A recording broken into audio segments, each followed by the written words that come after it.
All right, shalom, shalom to the whole full active nation of Israel. We're going to start off this lesson by giving all praises and honor and glory to Yahweh, Bahashem, Yahweh Shai, Bahashem, Rakakadash. Double honors to the apostles, bishops, and elders of Great Millstone who rule well and have taught us his word in truth and sincerity. Peace and mercy to the whole full elect, starting with the 124,000, all right, and the innumerable multitude that sincerely believe upon the names of Yahweh and his only begotten Son, Yahweh Shai. Men, women, and children alike.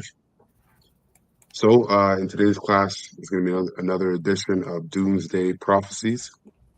The topics at hand, as the title says, the fall of the great whore, and when Babylon's wine turns to blood. All right, getting into the violence and chaos that's ahead for Babylon the Great, i.e. or AKA America. All right, Babylon the Great prophetically is America, as well as that great whore spoken about in Revelation the 13th chapter or 17th chapter. Okay. Malak, you want to start us off with something? Then we'll get into these clips and bring out some precepts. Come on. Raktiho Shai, Bashim Kakwadash. Wow. Yeah, I'm going to get straight to it. This is a staple for us, right? Going into the title of this powerful lesson in regards to the destruction of Babylon, the wine going into their philosophies, okay, and the way they interpret those philosophies into pure wickedness and their destruction. So I'm going to go to the staple scripture, okay, Jeremiah 51. I'm going to read 2 verses. We're going to get into this by way of the Spirit. Can you hear me? Jeremiah 51. I'm going to read it from the NLT, right? And it's prophetic. Okay, talking about spiritual Babylon today. Okay, that's what it's going into. So this is Jeremiah. I'm going to read from the NLT 2 verses 51, 7, and 8. It says, Babylon has been a golden cup in the Lord's hand. In the Lord's hand, okay, Yahweh B'Shem Yoshai's hand. It means, hey, for you people out there, simply put, he controls it. He's running everything. The Lord's running everything. He's giving orders right and left, center, you name it. Anyway. Sure. Okay. A cup that made the whole world, the whole earth drunk. Okay. The nations drank Babylon's wine, and it drove them all mad. So yes, that's what, as I said real quick, in regards to what it does, what this wine does, and basically that's the cause for her demise in regards to destruction that's coming. Simply put, okay. Hey, they lie a lot. I'll just say this real quick. They'll tell us, hey, this is how it's going to be. It's going to be good. We're gonna be great again, but it never changes. Okay. Yeah, it just gets worse. Yeah, it just gets worse. Beautiful. Take your time, brother. Go ahead. Okay. All right. Verse 8, real quick. It says, Jeremiah 51 and 8. I'm reading from the NLT. It says, but suddenly, you see, right now, you had to read that again. It means surprise. I cut out Jeremiah 51 and 8, NLT. But suddenly, right? Babylon. So this word suddenly, surprise, but surprise, Babylon too has fallen. Okay. Hey, we know that it's fallen. Its system is completely circling the drains. The morality, everything is corrupt here. Okay. Simply put. Hey, and last point, I've seen it for decades. So you people you have nothing on us, and prophets see it. It's shown to them. Right? I'll read it again, the complete verse. Jeremiah 51 and 8. But suddenly Babylon too has fallen. Weep for her. Give her medicine. Okay.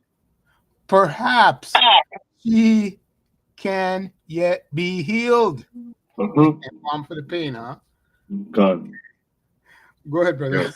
If I It's may a add false. on that, Young elder is going to speak if first. I may add on that, he goes, nothing will fix this. It's like when someone has some cancer, you're giving chemo, you're giving this, you're giving that. Nothing's gonna happen Right. on that day, right? Right. If we bring this quick, this is Con. a book. It's by Michael Furter. This is the Babylon. I think Apostle Tahar made a video on this dude, on this book. And the Mhm. introduction of the book, it says, one of the most difficult things I had to do in my years of research into the Bible prophecy was to come to realization, to realize that America is Babylon the Great. And it says, Mm. I did not want to believe it. I resisted because it means that America will be destroyed in a nuclear holocaust. That means there's some people, some of the least, they know that this place is going to be destroyed. Two-thirds and the rest of the Europeans, they had that mindset that it will continue, it will prosper or some way or another. That's it. That's right. Beautiful point, brother. Right. It says, I'll just read the verse for those folks, just in case you missed what brother just said. Simply said in verse 8, excuse me, it says, give her medicine. Perhaps she can yet be healed. Mhm. There's no balm for this pain. An Okay. example of those medicines is those stimulus checks, right? Which is just inflation, Mhm. or a term called QE, quantitative easing, which is Mhm. just printing more money. That's what the bailouts. These are various forms that they use to heal Babylon, and all it did is get Babylon into more debt.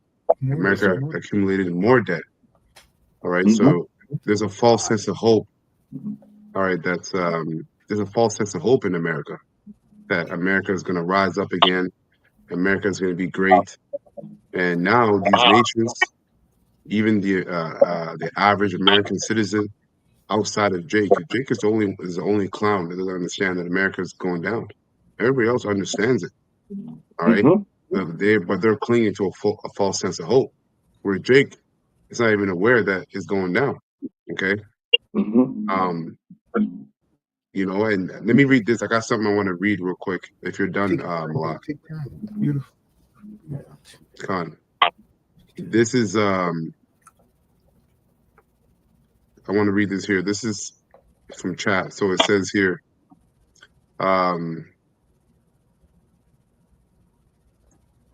it says though her wealth influence idolatry, sorcery, and corrupt policies or politics, Babylon. It's like, let me read that again. Through her wealth, influence, idolatry, sorcery, and corrupt politics, Babylon spiritually intoxicated the nations. Mhm. Her moral decay and seductive power caused, this is why it was a golden cup in the Heavenly Father's hand, That's right. because America not only in itself was attractive for people to come and live here and live out the so-called American dream and, achieve fame and fortune, but the idea of the ideas and a way of life, the American way of life, spread out beyond America in itself. That's right. Okay, so Right. it says her moral decay and seductive power cause all others to lose judgment, Beautiful. like a drunk losing his sense. Mm-hmm. It says nations willingly drank it, engage it in her trade, her idolatry, her political alliance, and her godless values. This is a symbol of global corruption, not just military conquest. It says the drunkenness has driven them to madness, confusion, Confusion. ir- irrational decisions, That's right. rebellion against Yahweh, Wow. Bashem Yahushai. Mhm. Babylon's influence corrupted the moral compass and the moral compass and led, I guess that's compass.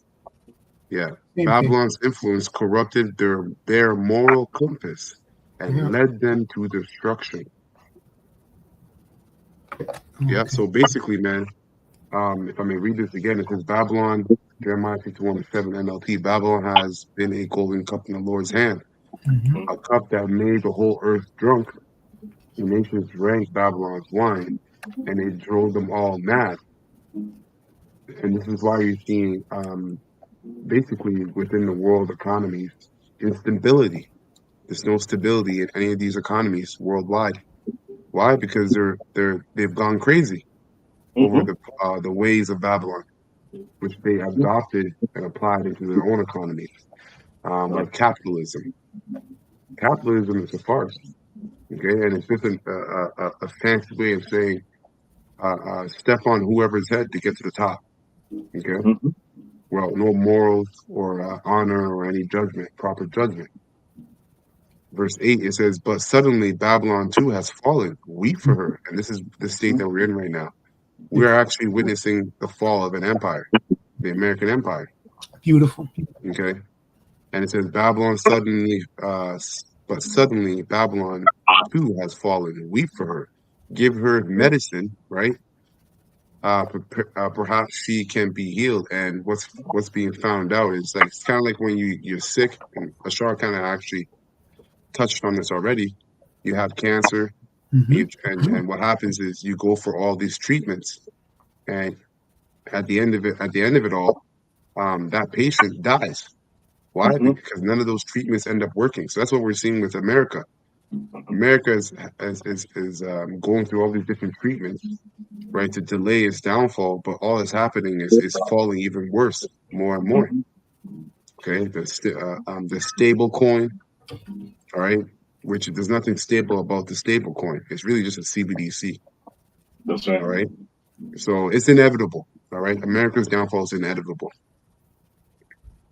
Beautiful. You said a word there, compass. I just wanted to bring it out. You broke it down already, but right. So I just wanted to say this. In regards to the word, I have it real quick. Atom. I'm just going to go to the meat of it. It says space, area, extent, circumference, right? And the scriptures declare so that the whole world is mad. There's no place on planet Earth, or in the space of planet Earth that's not affected by Babylon.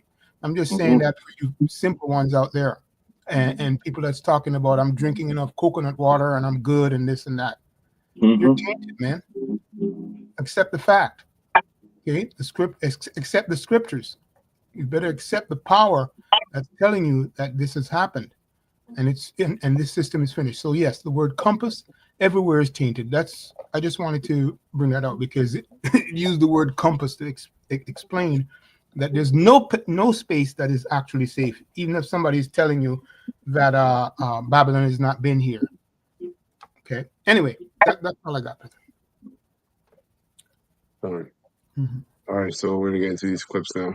So what we'll do is we'll play what I have marked, what I have timestamped in these videos, and then we'll get our precepts after. That way we can get through the videos. So this first video, the BRICS is the alternative.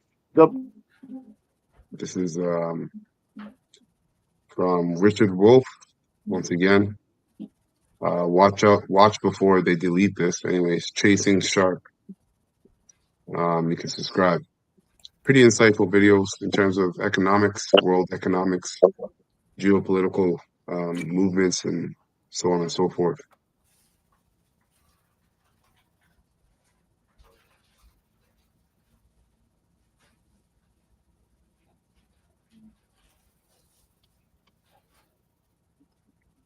Okay. Let me know, brothers can. BRICS is where everyone is. The BRICS is the alternative. The BRICS is where everyone is going to get out from. You can hear it, Yeah, done. Under the United States, because the United States is acting like a global economic bully. Yes. It's as simple as that. Every country has now got an incentive to join the BRICS to make a nice deal with Russia or China or all the other places to go if you don't want to do business with the United States. And that's what's going on. And I got to tell people, Mr. Trump is giving a gift to every leader of every country. There are about 180 countries in the world if you look at the UN membership, okay? Every one of those leaders, good leaders, bad leaders, and everything in between, they now have a new argument to deal with their own people in their own country about their economic difficulties. Every country has economic difficulties. We're not the only one. China has its difficulties. Russia has its difficulties. But what every leader can now do is blame the United States because they'll be a part of the truth that these tariffs make it more difficult for the economy in Russia or Spain or Guatemala or any other country you pick, which gives every leader the opportunity to blame the U.S. If you think that that's not going to cost us, then you don't understand how the world works. Joining the BRICS is a commitment by Indonesia to be part of another global bloc. They are doing, by the way, what many other countries are now considering. They're considering whether to do that as well, because it's becoming clearer and clearer. You're going to have to choose. The United States, look at the choice for Indonesia. The BRICS say, join us, and you can become part of this enormous trading bloc that has more than half the people of this planet in it, or you can line up with the United States, who's punching you in the nose. This is not a difficult choice. Of course they're going to join BRICS. They're big and powerful enough to know that the United States dare not do much to them beyond what it's already doing. So what you're watching is, you're watching the teams change. You're watching every country say, we used to be dependent on the United States. If we needed money, we would send a mission to New York or Washington to negotiate a deal of stuff. Now, they still send missions to New York and Washington. But those people don't go back to the country they come from when they're done. They take an airplane and they go right to Beijing or New Delhi or Sao Paulo in Brazil, and they make the same pitch. And they basically. So what are they doing? They're fleeing. They're fleeing Babylon, right? All these nations, as he's describing, are understanding, like the leaders of all these nations are understanding that America is fallen, okay? And their guess is most likely, well, not their guess, but they know that there is no return for where it's going. It's going to be completely destroyed.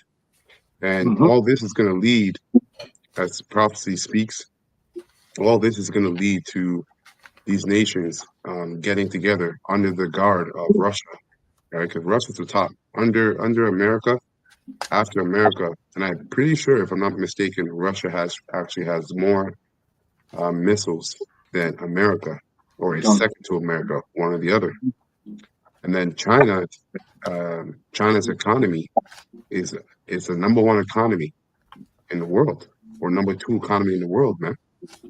So under the guard of Russia, these nations are going to band together, as we're seeing them band together now, but they're going to shoot missiles, man.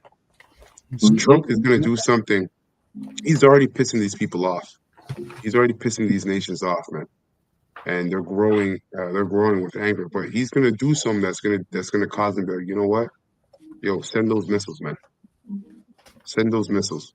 And we know before the destruction of America, the MOTB, the mark of the beast, which is the microchip, needs to be mandatory, made mandatory, right? It can be made mandatory. So all this talk about America's decline, war on America, should let all of us know how close we are to the mark of the beast, if that's to come before the destruction of America. They say, who's going to give me the better deal? And you know what? So now I'm going to skip up. Let's go. Oh, you sent me something out? Yeah, it's regarding the countries with more nuclear. Khan. The water, yeah. So you can see it here. The countries armed with nuclear weapons, estimated nuclear warheads inventories as of January 2024. So yeah, Khan, if you see Russia is number one with 4,380.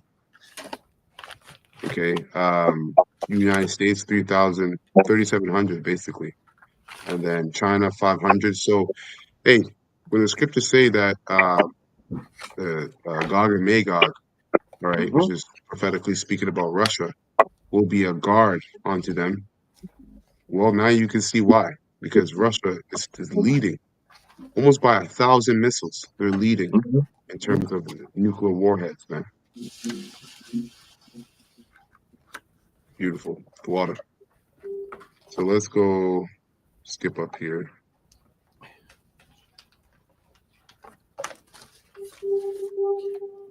The library, when you said to the librarian, I want to learn about tariffs, where do I go? They would send you to the 15th floor and you'd say, well, what part of it? And they would say, all of it. There's so much. But here's what that literature shows, that sometimes tariffs get you what you want. And sometimes tariffs don't get you what you want. And sometimes tariffs get you the opposite of what you want. So the one thing you can be sure about is that tariffs are not some magic guaranteed way to get you out of a bad economic situation. And we are in a very No balm for her pain, right? That's right. Right? So that's what Trump came out the gates doing, is tariffing all the countries as a means of strengthening America, and bringing back,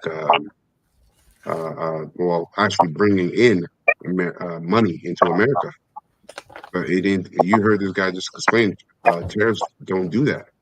Tariffs can either be good, they could be bad, or they can give you the opposite of what you want. Okay.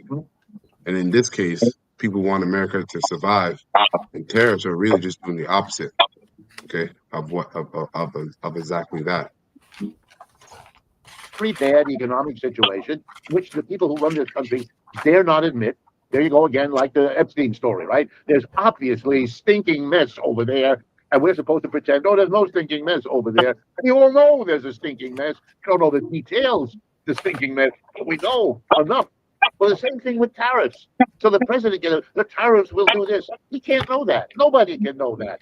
Tariffs are like a Hail Mary pass in football. It's when you know this game is about to be lost. So we got very little to lose. So let's heave the ball down the field and hope one of the people on our team comes down with it rather than a person on the other team. That's what a Hail Mary pass is in football. Tariffs are a sign that our economy is in trouble. I mean, let's be clear. The president of the United States stands up and slaps in the face every other country on earth. He says to them, I'm going to screw you. We got problems. I'm going to help us, and I'm going to do it at your expense. And I don't care who you are, what you say, what you want. I'm just going to punch you right in the nose. And the people come back and say, you can't do that. You can't have a world in which one of the people in it stands up and punches everybody in the nose. That doesn't make for a good game. And not only that, you know what's going to happen. If you do that, all of those people, they're going to be angry. They're going to try to, weave and bob and get out of the way of your fist and cut a deal and sell out. But over time, they're building up anger, resentment, rage. You don't want that. At a time when your empire is shrinking, that's the truth of America. We lost the war in Vietnam. We lost the war in Afghanistan. We're losing the war in Ukraine. Come on. The previous. Oh, Salakia, this is fair use, fair use, fair use. None of the channels, none of these channels on the panel are using this video to make money. We're just sharing this video for edification purposes only. So fair use, fair use, fair use. Told us again in another way who's winning and who's losing there, right? The empire shrinking, and you're making an enemy out of every country in the world. That's your strategy? Holy mackerel! That's crazy. I'm here having to say this obvious stuff in the same way that I'm saying there's a stinky mess over there with Mr. Epstein, and what are we all dancing around pretending that it may not be quite so stinky? What? It tells you that. I don't want to be a prognosticator of those, and I'm not against yoga studios, but you get the picture. We're making do with something that is no longer relevant to us. We have got to understand that, or else we're hopeless. We're not going to solve anything if we can't. Let me use a metaphor. If you're familiar at all with Alcoholics Anonymous, one of the rules when you go into an Alcoholics Anonymous meeting and you stand up and you speak, you have to begin by saying, I'm an alcoholic, that's why I'm here. In other words, you're recognizing that you and the other people in the room share a common problem. And now you're going to talk about how you're going to solve it. By the way, it's been the most successful program to deal with alcoholism that we have. All I'm saying is you've got to begin by recognizing capitalism works that way. It goes to a place, it's very successful for a while. Look, again, I'm going to use New England. That's where capitalism in America began. It used to be where all those factories were built, where all the wealth was built. And then capitalism moved. That's why all those factories are. So, I wanted to play this part because capitalism is also a part of that wine that the nations have drank from Babylon, which is America. And as he's explaining, you're seeing that capitalism has moved from one country to the next, and all it's done is basically destroy the economies of each country that it's been to. Mhm. So every country that's taken on the idea of capitalism, their economy is actually circling in the drain. Okay, so I'll rewind a little bit, and he'll say exactly that. Capitalism works that way. It goes to a place, it's very successful for a while. Look, again, I'm going to use New England. That's where capitalism in America began. It used to be where all those factories were built, where all the wealth was created. And then capitalism moved. That's why all those factories are empty. They went to the Midwest. Right? What do we call the Midwest now? The Rust Belt. Because capitalism left there and went to the South or went to the West. And I got to tell you, then capitalism moved again out of the country. It went to Mexico, went to Canada, and went around the world to China. That's how capitalism works. When you're the place where capitalism is growing, you say rah rah capitalism. I get that. But when capitalism leaves, you can't just sit there scratching your head and say, well, what happened is capitalism did its thing. Capitalism goes where the profits are. You and I both know. Why did all those companies go to China? Because it was profitable. Nobody held a gun to their head. No one made them go. The Chinese didn't have the power to do that. Right. So I got this here real quick. This is the weaknesses of capitalism when unchecked. Right. So it says inequality, wealth concentrates. The rich get richer and the poor get poorer. Mhm. Right? Exploitation. Workers can be underpaid, environments damaged, all for profit. Boom and bust cycles. Markets can overheat, then crash. Monopolies. Big fish eats the little ones, crushing competition and raising prices. It says, bottom line, capitalism is a tool, not a savior. It can super change an economy, but only if it's restrained by ethics. You see? Mhm. So it's a tool. It can be used wisely, but it says, but only if it's restrained by ethics. And we know, starting with the Edomites and all those that join in hand with them, all the other nations, the leaders of all these other nations, you can read about that in Psalms 83 and 1. They have no ethics. Why? Because they weren't given the laws of Yahweh Bashem Yahushua. So how could they have ethics? We really think about it. Okay? And they're drunk off the wine of Babylon. And Babylon, America, has no ethics. Okay? But only if it's restrained by ethics, law, and some regulations. Unchecked capitalism turns into cronyism or oligarchies, which is going into the next video that I got. Mhm. Okay. The powerful few, okay, dominate the powerless many. That's right. Think of capitalism like fire. Controlled, it warms a city. Uncontrolled, it burns it down. And that's what's going on, right? Because the starting with Esau, Edom, all right, these other nations that join hand with this whore, they're full of greed,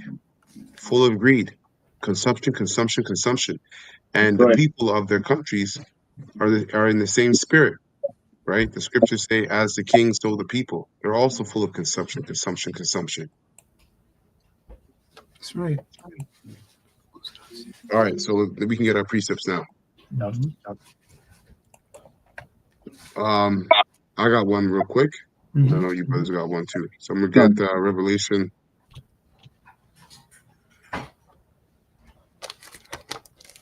(17),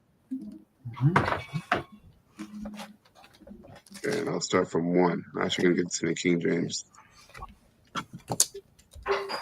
So Revelation 17 and 1 in the King James. I'm gonna read down to 5. It says, "And there came out of the seven, and there came one of the 7 angels which had the 7 vials, and talked with me, saying unto me, Come hither, I will show thee the judgment of the great whore that is upon many waters." Right? Many waters representing the people. Mhm. And actually, matter of fact, let me get that word sitteth, because parabolically, when you sit on something, you're applying pressure on it, right? So America, in a sense, has applied a lot of pressure, Mm-hmm. right, on all these different countries, all right, and their citizens. And one of the ways that it's done that is through these tariffs, as this guy went into and started explaining what the tariffs do. Let me see. Where sitteth here? There you go. So sitteth in the Greek. Strong's G 2521. Kathemai. Kathemai. All right. So it says sit down, sit oneself, sit, be seated, a place occupied, to fix, to have fixed abode to dwell.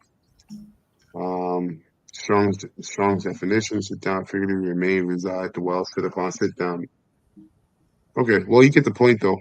You know, it still stands. When you sit on something, you're applying pressure on it. So this water that sits upon many waters is America, okay? And the waters are people, and they're feeling it. Through these tariffs, they're feeling it. I think Trump just put 35% tariff on Canada, no? Gone.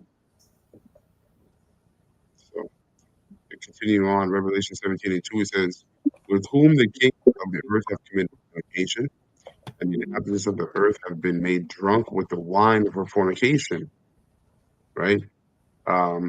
It says, so he carried me away in the spirit into the wilderness, and I saw a woman sit upon a scarlet-colored beast. That woman, it represents America. That beast represents NATO, okay? Full of names of blasphemy, having the 7 heads and 10 horns. 10 horns representing EU, okay? And it says, and then the 7 heads going into the 7 empires, 7 rulerships that Esau Edom had that America came out of. The last of those 7, the 6th of those 7 being Britain. America came out of Britain. Okay. So it says, and the woman was arrayed in purple and scarlet color, and decked with gold and precious stones and pearls, having a golden cup in her hand, full of abominations and filthiness of her fornications. So again, America, right, being that golden cup that Melvin Malak brought out in Jeremiah. And these abominations and filthy fornications are basically all America's ideology, its ways, how to conduct the country.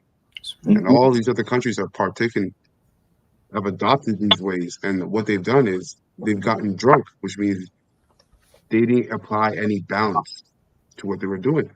They just kept going and going and going, and they destroyed their own economies. That's why it says the nations have drunken up the wine of Babylon, and the nations are mad. So they're waking up, and they have a major hangover. Like, oh shit, what the fuck happened last night? God damn. Okay. And guess what? Trump is sobering everybody up. With all his actions, he's sobering everybody up. Okay. Verse 5, it says, and upon her forehead was a name written, Mystery of Babylon, the Great, the mother of harlots, and the abomination of the earth. Let me just jump down to 15 and 16. It says, and he said unto me, verse 15, the waters which thou sawest where the whore sitteth are peoples and multitudes and nations and tongues, right? And the 10 horns which thou sawest upon the beast, these shall hate the whore, right? These EU nations, a lot of them are partnering up with BRICS, even NATO members. Trump is pissing off everybody, all right? He's pissing off NATO members. He's pissing off European countries, all right? The BRICS accounts for 50 to 60% of the world population. America accounts for 6%. Wow. It says, these shall hate the whore, and shall make her desolate and naked, and shall eat her flesh and burn her with fire. Yeah, that's thermonuclear war, man. That's right. The reward, beautiful. The reward for Babylon. Real quick, I just want to say you said it right. For you people that when we're ahead, he's sobering them up. Right? That's how strong this wine is. All right, and we know the wine is from the Lord. It's the Lord's cup. Right, we're being sobered up to be destroyed. Okay, Wow. when you get that sudden surprise.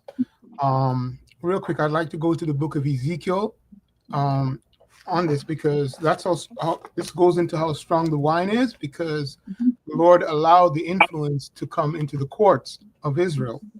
So I have Ezekiel 17, if you could go there for me. I'm going to read 3 verses from there, from the 12th verse, so 17, 12 to 15. From What 12 to version? 15, Ezekiel. Yeah. So this was What version? KJV is fine. Straight. Straight, because this is going into how it's affecting the house, right? The outer courts, not the inner courts. I mean, of course, we have to deal with those guys in the outer court and outside the court. So, can you read the verse before that, Babakasha? Verse 11. You want me to read up verse 11 Yeah, from verse 11. and down to what, 13 Mm-hmm. or 14? 13. Yeah, 13. Okay. Just to get So to Ezekiel 17 and 11 in the King James, it says, "Moreover, the word of the Lord Yahweh came unto me, saying, Say now to the rebellious house, Mm-hmm. know ye not what these things mean? Tell them, behold, the king of Babylon is come to Jerusalem, and has taken the king thereof, and the princes thereof, and Mhm. led them with him to Babylon, Mm-hmm. and has taken Go ahead, and brother. has taken of the king's seed, and made a covenant with him, and All right. had taken an oath, Mhm. Go ahead. and had taken an oath of him. He has also taken the mighty of the land." Right. So reason why I went to that precept, simply put, right? There's the history, right? Which is which was prophecy when it happened, and that history is being played out today. These same men are back here today, and they've made covenants with Babylon. Okay. In regards to the doctrine, everything, they've changed the doctrine and so forth like that. Okay. Simply put, they tell our people, Okay. they can take certain injections and so forth like that. I'm not going to mention the name, okay, to begin with, and they've changed the doctrine. I just wanted to bring that out. That's how powerful this wine is. But guess what? You're being sobered up, as your mother mentioned it that way, in regards to what the Lord is doing. Okay? But only the prophets are going to understand it. So simply put, yes, there's corruption in the outer court that's trying to sneak its way in, but it will not get in, right? Because we know who you guys are, who do this kind of thing, that 501c3 things and so forth like that. We know who you are, man. Okay, you've made covenants with them. Okay, so anyway, that's all I got. I just wanted to get to verse 13 in regards to the covenant that they made. Covenant of death, it's called. Go ahead, brother. That's it. Let me bring You this got up. some? Yeah, go ahead. Going into the topic into Babylon, and we always bring this out. This is the book of Revelation 18. I'll read. Beautiful. I mean, I want to read the whole chapter. I'll jump around. First one Okay. in the GNT. It says, Okay. after this, I saw another angel coming down out of heaven. He had a great authority, and his splendor brightened the whole earth.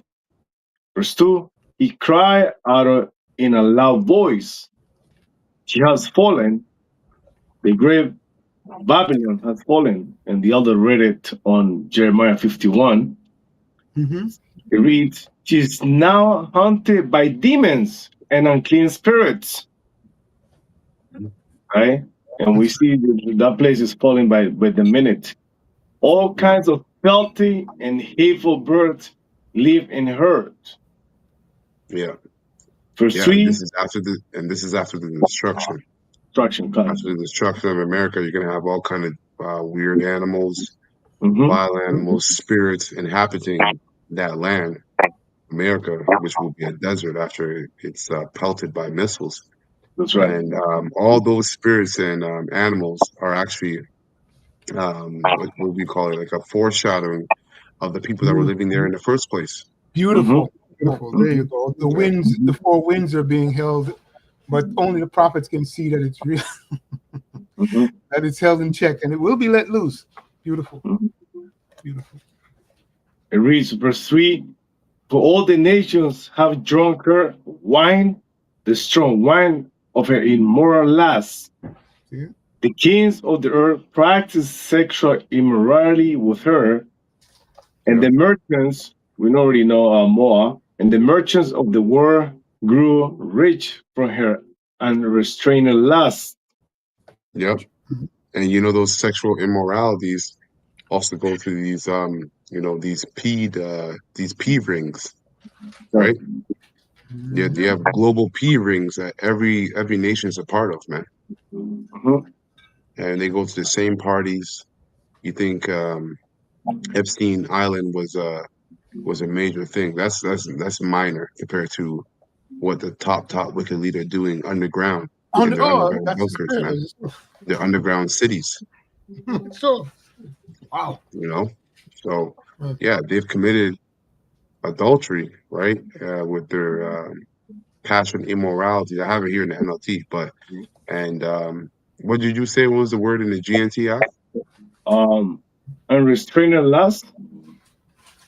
It says No, sex the other one. primarily with the merchants.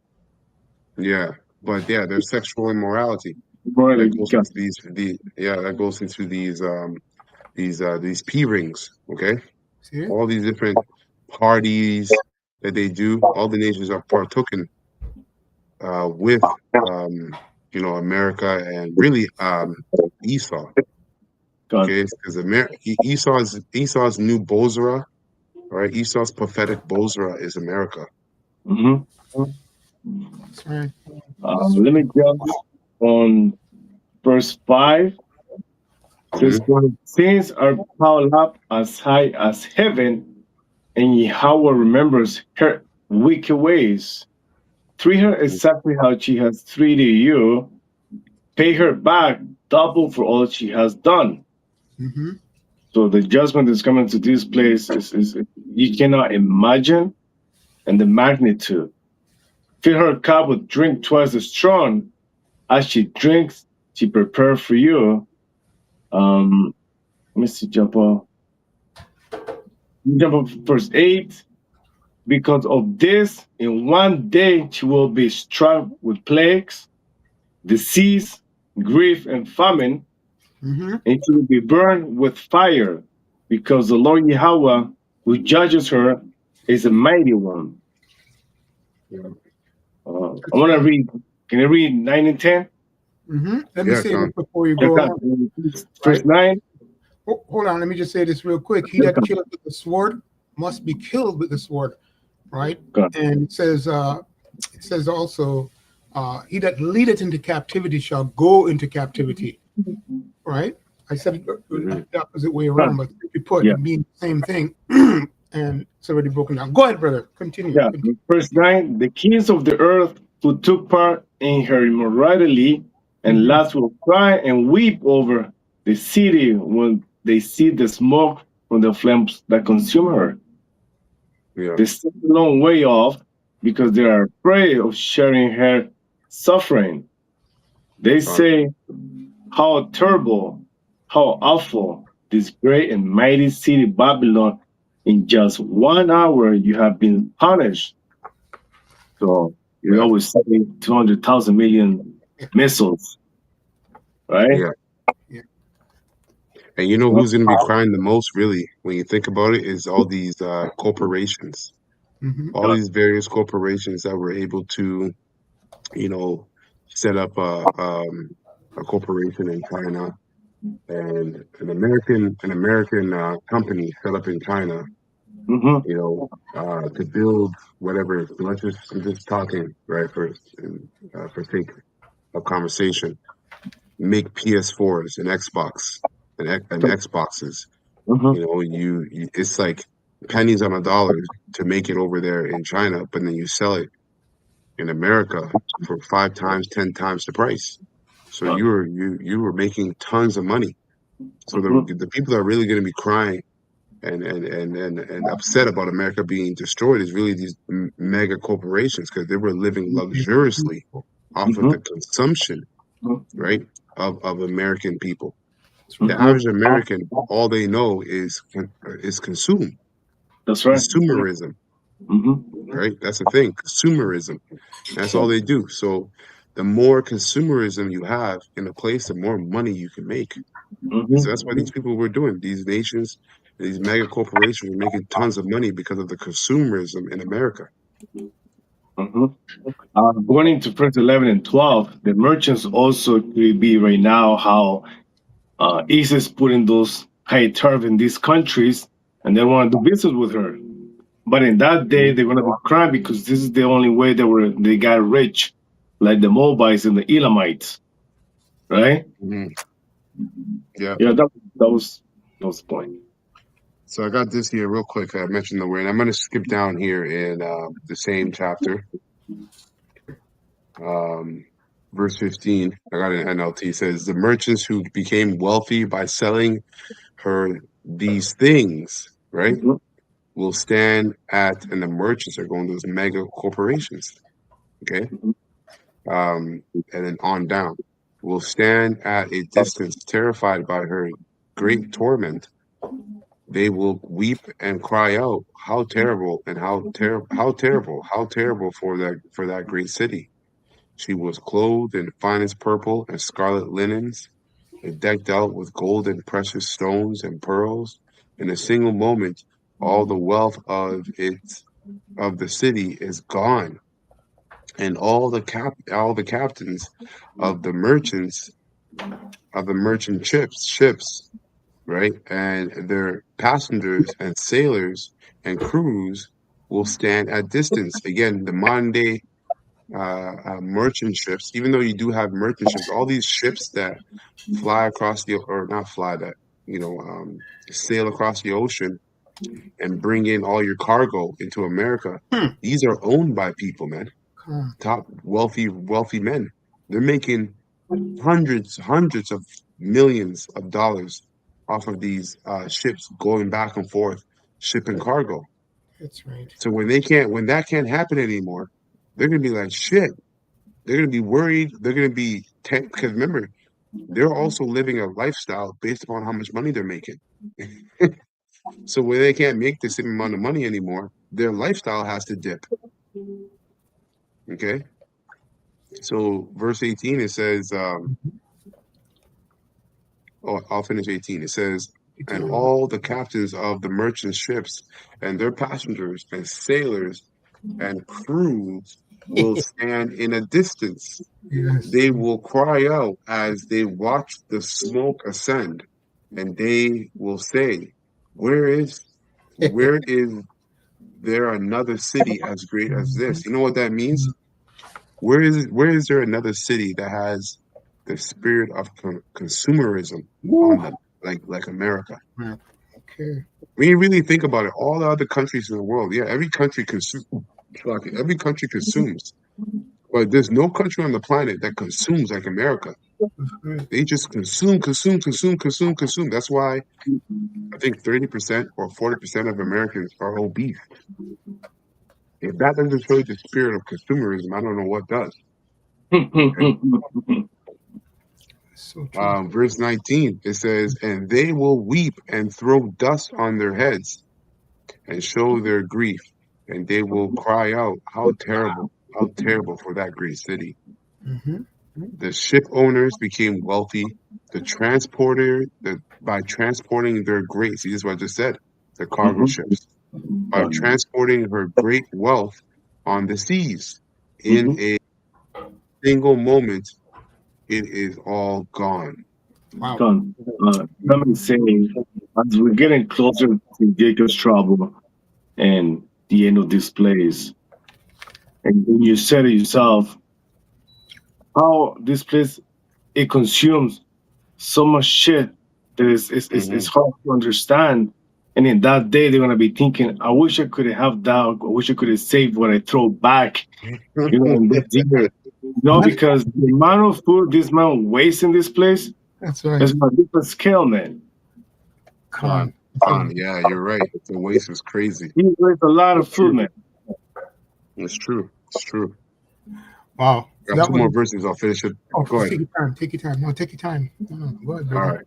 right. So two more verses says, "Rejoice over her fate.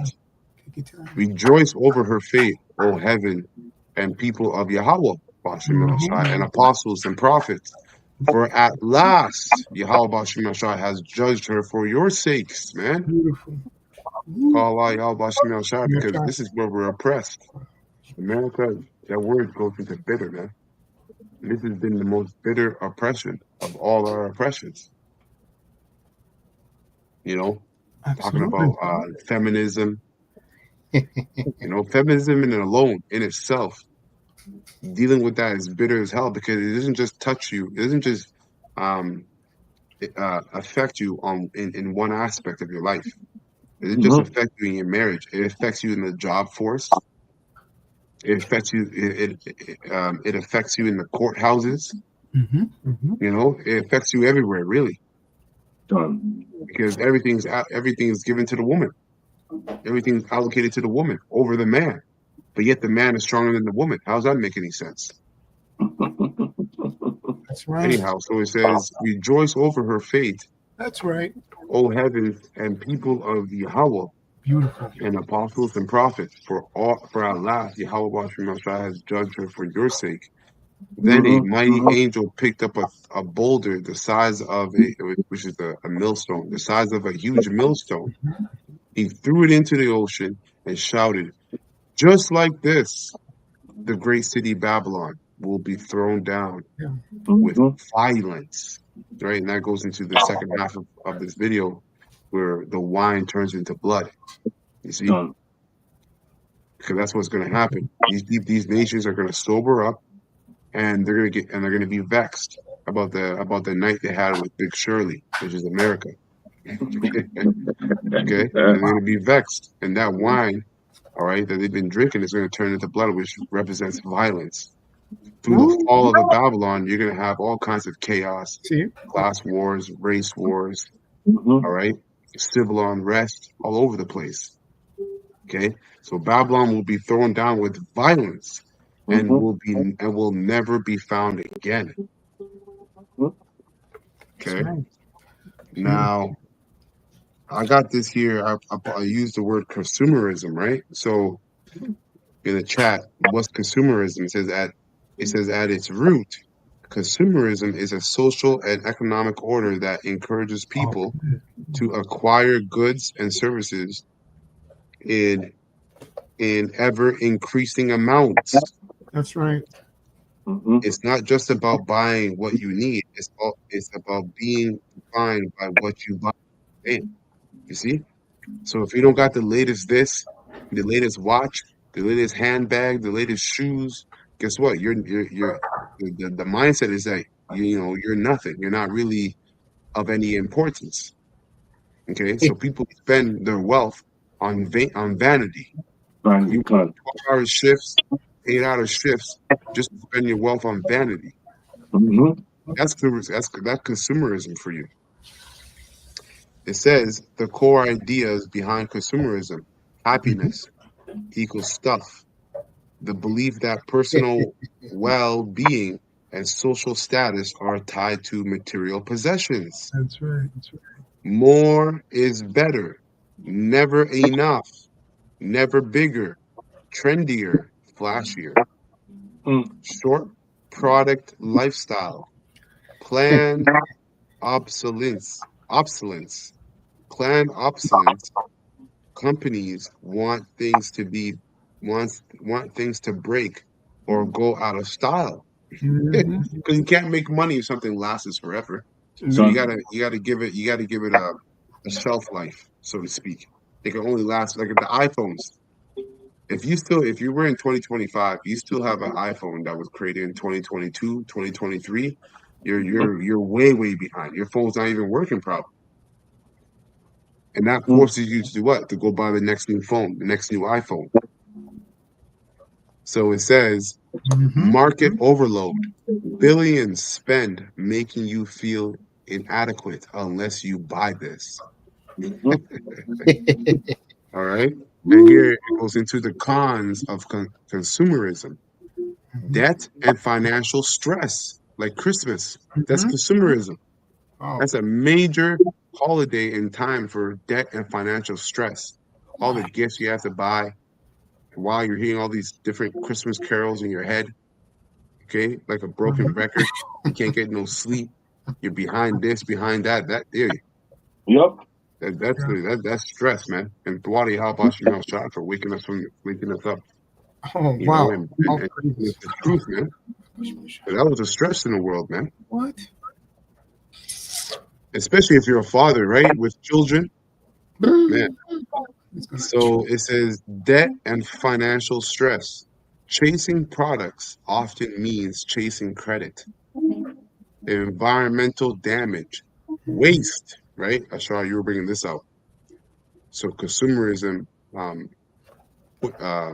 consumerism actually increases environmental damage, waste, pollution, resource depletion, mental health strain, chronic dissatisfaction, comparisons, anxiety, cultural decay. People become brand worshippers. Brand worshippers instead of value holders. Wow. Final thought: it says consumerism is capitalism on caffeine. I'm holding the word. Consumerism. I'm holding the word. Take your time. Beautiful. That's the Yeah, spirit. Take your time. It says consumerism is capitalism on caffeine, relentless, loud, and unstable. Wow. It fuels economies, yes, but also feeds insecurity, waste, and discontent. It's a spirit.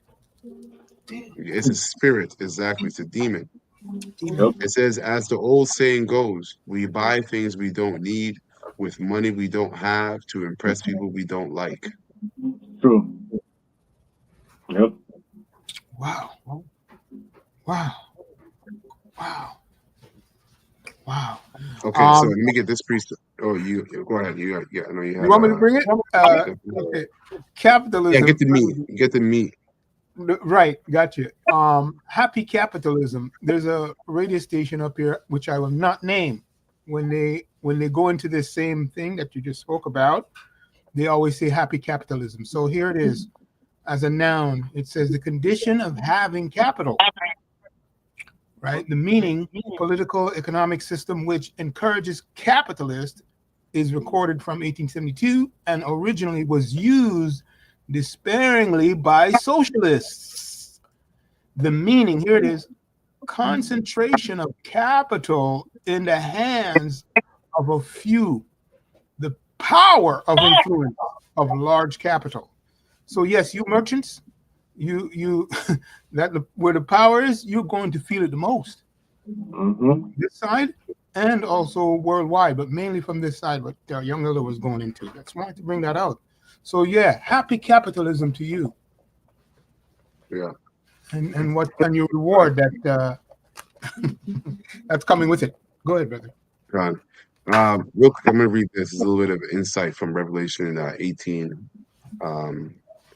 15 to 17, right? As the merchants wept. So it says, the merchants of these things gained wealth from her will stand far off in fear of her torment, weeping and mourning aloud. Okay, it's referring to precepts. So insight. It says, the merchants are devastated, not because they love Babylon, but because they profit off her sins. Right? Unjust weights, right? Wages. That's a part of her sins. Not dealing with like even fiat currency. All these other nations now have fiat currency in their countries. That's very unjust. That's an abomination in the sight of the Lord, man. Wow. Mhm. So guess what? It says, but because they profited off her sins, their grief is financial, not moral. Babylon's luxury, linen, purple, scarlet, shows her vanity and opulence. And these were supplied by global trade. Think of this as the collapse of the global market. Mm. In 1 hour, sudden decisive destruction, a system that took centuries to build, falls instantly under Yahweh's judgment. See? So I got this precept here, and this, you know what? We'll have to do a part 2 for this for sure, because we even get into when Babylon wine turns into blood. Okay. So we'll definitely do a part 2. But this is my last precept, Ezekiel 16. Now, this is talking about Israel, but you can also apply this to America. So Ezekiel 16, and I'll start at 37.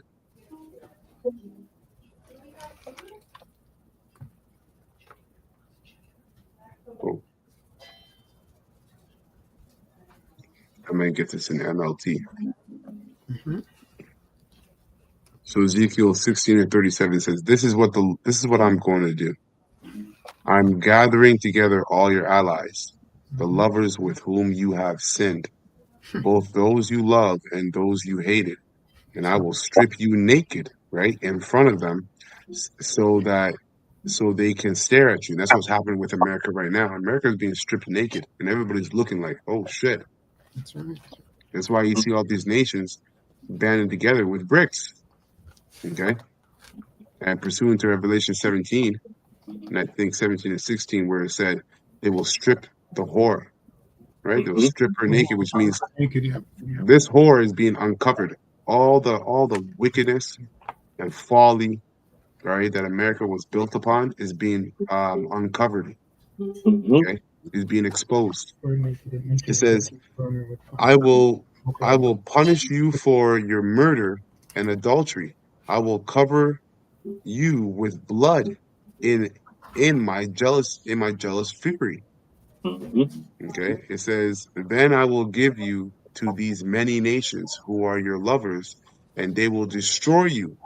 Okay, they will knock down your pagan shrines and altars to your idols. They will strip you and take your beautiful jewels, leaving you leaving you stark naked. So America is going to be pelted by missiles, man. Remember, scriptures say that I am the spirit of America is I'm a widow, or I am a lady, and I have not known the loss of children. Isaiah 47, 45, no 47. I've been a lady among the kingdoms, and I've not, and she's never seen any destruction. Roughly paraphrasing. We'll have to get it maybe later, or if a brother could put it up on the comment board. It says they will band together in a mob to stone you and cut you up with swords. And those swords represent the stones, and those swords represent the missiles, prophetically and parabolically. They will burn your homes and punish you in front of many women, right? Many other nations. I will stop your prostitution and end your payments to your many lovers, right? Revelation 18. Then at last my fury against you will be spent, and my jealous anger will subside. I will be calm, and I will not be angry with you anymore. Why? Because America's going to be destroyed. Again, like I said, this is talking about Israel, but you can apply it to America, because Most High is not going to be satisfied until America is completely wiped off the planet, wiped off the face of the planet. I'm going to switch it over to the King James. Yeah. I don't really like how the NLT is going into it, but so I'll switch over to the King James. It says, verse 39, and I will give thee into the hand of they that I'll give you into their hands, and they will throw thine through thine eminent place, and shall break down thy high places. They shall strip thee also of thy clothes, and shall take thy fair jewels, and leave thee naked and bare. They shall also bring up a company against thee, and that company starts with Russia. Okay, and That's they right. shall stone thee with stones, and thrust thee through with the swords, right, the missiles. And they shall burn thine houses with fire, and execute judgment upon thee in the sight of many women, all the other nations and the rest of the world. That's right. And I will cause thee to cease from playing the harlot.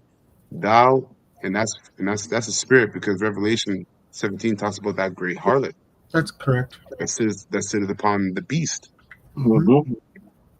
And thou also shalt give no hire anymore. Revelation 18, no business will be done in America anymore.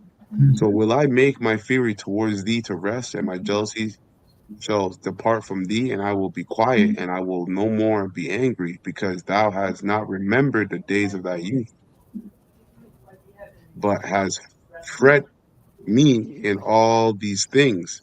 Behold, therefore I also will recompense thy ways upon thy head, saith the Lord Yahweh power, and thou shalt not commit this lewdness above all thine abominations. Yeah, so I really just want to get from um, 37 to 42. Mm-hmm. Just you can, again, this is talking about Israel, but you can apply this parabolically to America, okay, as that harlot. Yeah, beautiful. We're in that house. Yeah, that Lincoln precept that you had asked for, that's all I'm going to just say. I won't quote it. It's Revelation 6:17, 16 and 17. Links with what Okay, what read. 17 and 16. Yeah, 17, 16, and 17. Yeah, Revelation 17, 16, and 17. Right? With the whore, Yeah, being stripped. right? Being devoured by the 10 horns. Mm-hmm. Okay. Okay. Burnt naked, exposing her, and so forth. Right. Yeah, 17. Right. That's it. That's all I got. Done. All right. So yeah, we'll definitely have to do a part two. Lord willing, we'll do part two later on this week.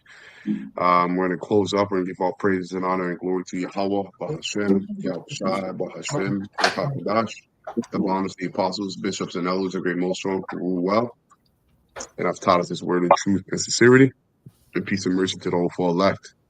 Starting with the 144,000, and the innumerable multitude that sincerely believe upon the names of the Lord Yahweh and His Son Yahushai. All right, men, women, and children alike. Lord willing, this lesson was straightforward and edifying to the whole full elect. Above Kwame Sha'ala, and Shalom to the whole full elect. To the whole full